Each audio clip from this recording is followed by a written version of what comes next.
Се отвора пат за Сергеј Лавров да учествува на Министерскиот совет на ОПСЕ наредната недела во Скопје. Тој заклучок се наметнува од денешната одлука на владата да се трне забраната за слетување на руски државни воздухоплови во земјава. Но чудно, соопштението за заклучоците од седницата не дојде од владата, туку од Министерството за надворешни работи. На денешната седница владата донесе дополнување на одлуката за воведување рестриктивни мерки во поглед на активностите на Руската Федерација, со која се ограничува пристапот на воздухопловот на Руската Федерација, а согласно со регулативата на Советот на Европската Унија од заедничката надворешна и безбедносна политика на Унијата, со која Република Северна Македонија е целосно или 100% усогласена. Преку ова дополнување, владата им пренесе овластување на надлежните министерства сами да можат да одлучат за издавање одобрение за прелет и слетување на рускиот воздухоплов за време на одржувањето на 30-тиот министерски состанок на ОПСЕ во Скопје во периодот од 29 ноември до 1 декември 2023 година.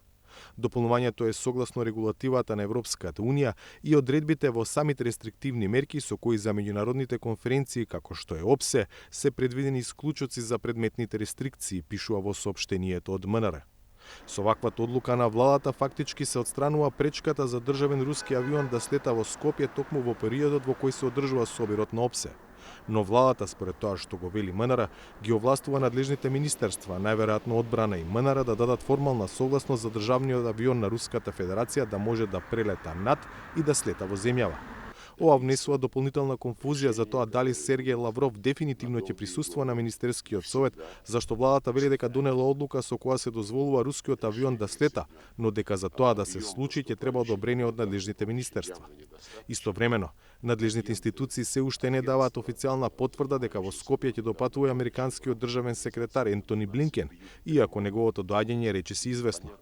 Ако тоа се случи и ако Лавров навистина предводи руската делегација на собирот на ОПСЕ, тоа ќе значи дека првиот американски и руски дипломат ќе се најдат на иста маса токму во Скопје.